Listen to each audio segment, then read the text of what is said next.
สบายดีพี่น้องหมดสุขุสุขคนเบิ่งขับปุ้น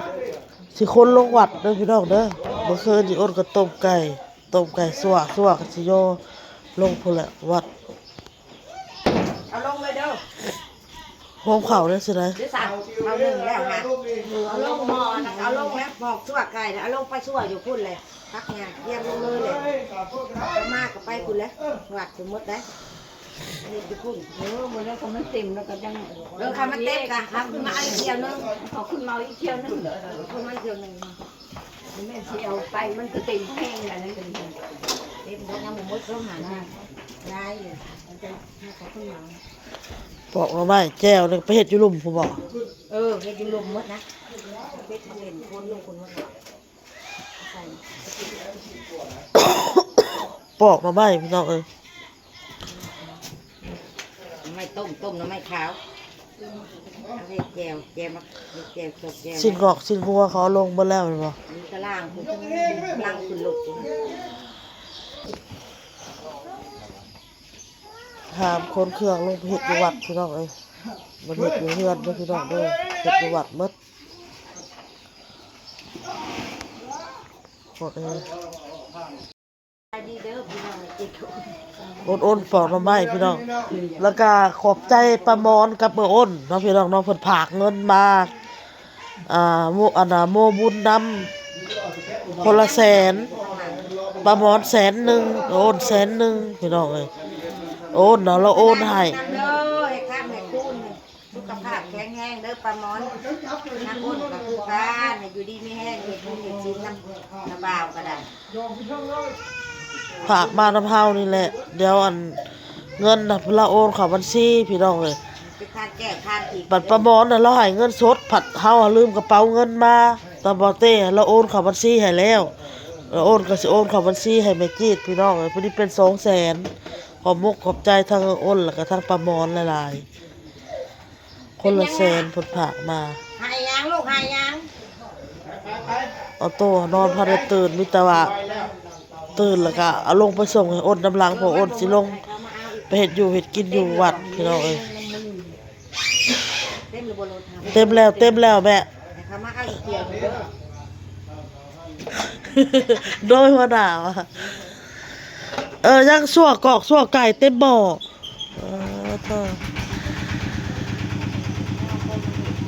เอาลงไปนำไปสังเดเด็กน้อย2คนน่ะเนาะ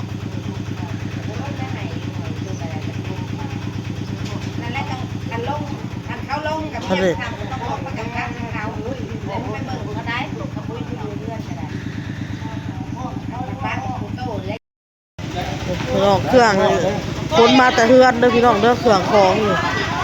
มาเขาก็มาเฮ็ดอยู่วัดอ้นก็ลงมาวัดแล้วเรียบร้อย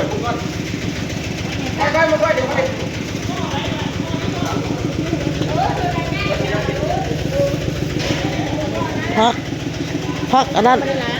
ยังอันนี้ดอกไม้เด้อดอกไม้หน่อไม้ต้มอันนี้เอาเห็ดเอามาเด้ในกล่องโฟมนี่เด้ผูเอาไปพุ่นบ่เอาไปบนเตาหัวอุ่นซะก่อนข้าวต้มบุกเบงเราขึ้นเครื่องเด้อบุกเบงขึ้นเชิงผู้แต่งแล้วขึ้นไปดีข้างแม่แล้วก็โต๊ะโอ้ยไม่ยั้งนี่ทำเอาลงขนมส่งขนมบ่เอาไปน้ำตองแต่ว่ามาซอยเวียเด็กๆพี่น้องเลยอันนี้มองข้าวปุ้นเสร็จข้าวปุ้นไผ่เพิ่นพี่น้องเลยเพิ่นเฮ็ดให้งานบวชพ่อแอเด้อพี่น้องเด้อเพิ่นเฮ็ดให้ปูพี่น้องเพิ่นพันบ่ดีตรงกับอ้นเลยบัดนี้อ้นกับพันบ่ดีบัดนี้ก็เลยเพิ่นก็เลยเฮ็ดให้พ่อย่านกินแหนงมื้อหน้ามื้อไหนเพิ่นว่าเก็บเครื่องเก็บของมาเตรียมพี่น้องสิเฮ็ดน้ำข้าวปุ้นเด้อพี่น้องเด้อไก่ก็พากันฉีกแล้วเรียบร้อยกินพี่น้องมีแต่ซอยผักหอมใส่เห็ดแจ่วกะปิกับละไม้ต้ม เ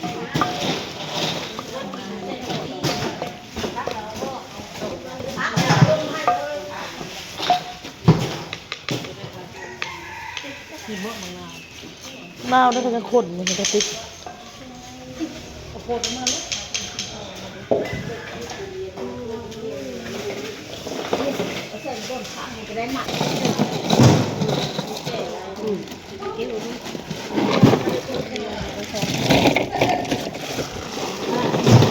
เอา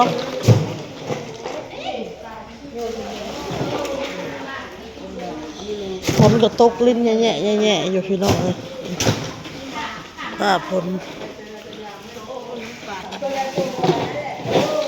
กินเรียกน้ำมา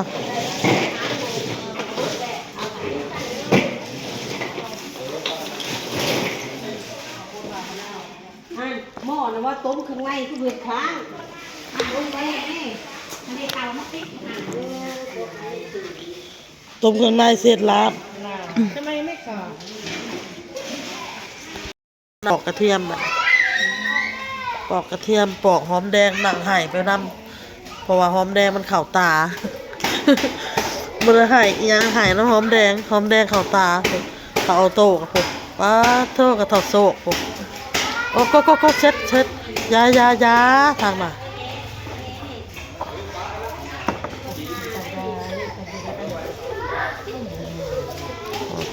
อะไรนี่เพราะว่า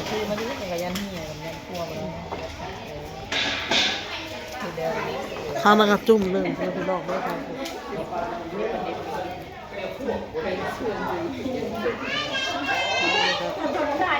จุ่มหนึ่งพังพี่น้อง เรานี่ได้สาแหกแล้วโอ้ยคุณเบิดเจ็บในซีนี่นะการ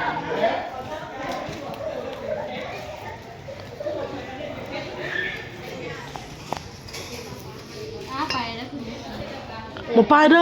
อโนเด้อมาโชคมาเลยบักโชคเบิ้งอินไปแม่ขึ้นเทิงแล้วนะมาเลยมาแม่เบิ้ง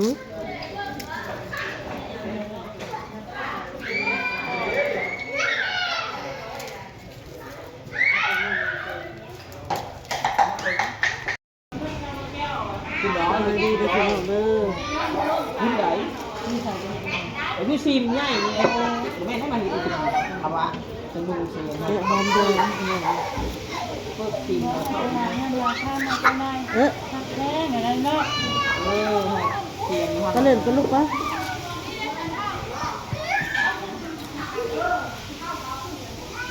ตัวขายเครื่องหมูมีคุณเด่น ขายเครื่องขายปีขายจ้าบักย่าแล้วเป็นแล้วยากลูกอยู่นะกับหนึ่งมามันก็ขายบดีเปรียวคิดว่าลูกชิ้นโลนึงว่าดอกผงนึงบ่หมดนะ ขายอยู่สวย ขายในแค่ทางนี้ทางเขาเนี่ยไม้ละ3,000 ยังไม่ได้ขาย ไม้5,000ลูก กู ชิ้น ลองขายเขาปอกเขาเปียก ขายขนาดขายอันนี้ยังบ่ได้ขายเลยเนาะมันบ่มีคนถูกเขาต้องเข้าอันทางแบ่งค่ะต้องยัดเข้าไปขายอยู่ในผม ยังไม่มีคน บ่อนมันคนหลายๆมันคิวรถกับมาเปรี้ยวบ่อนนี้ขายไปบ่มีฮะฮะเด้ตึกจอกลงได้อินไปแม่เอาไปล่างนี่มาล่างนี่กอกข้างหน้านี่ สบาย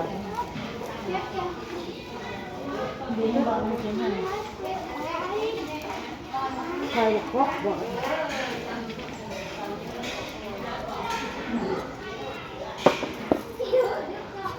ข้าวต้อยก็สั่งอันน่ะ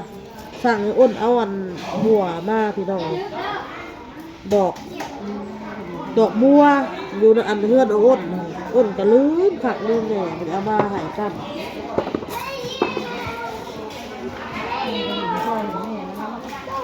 หัวโทหัวกันที่สีตากาบ เอาโต๊ะมา นี่นั้นพวกขนมมากแล้วเขามาเงินเราไปสังเกตขนมมือเอ้ยมาลองว่ะมาเงินซื้อขนมนี่ว่ะมาขนมว่ะนะยังคือเป็นหนึ่งเนี่ย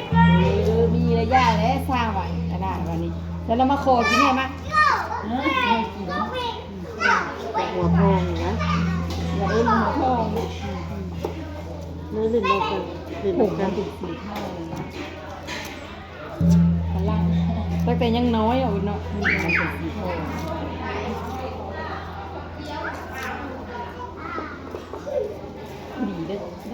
หนึ่งเลยเสียขาดมันเกิดมาได้ยังไงเฮ้ยโลกกัน เดือนปลายโชค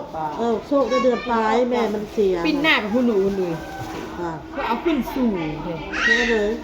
เมื่อยให้แล้วค่ะในสายมาบอกเคย บุเคยแล้วพวกเขาปิ้นหน้าไปผู กระเทียมอยู่เท่านี้พอมันกิน เอ้ย โมเมนต์นะโมเกี่ยวกับของเข้านะเกี่ยวกับของเนาะ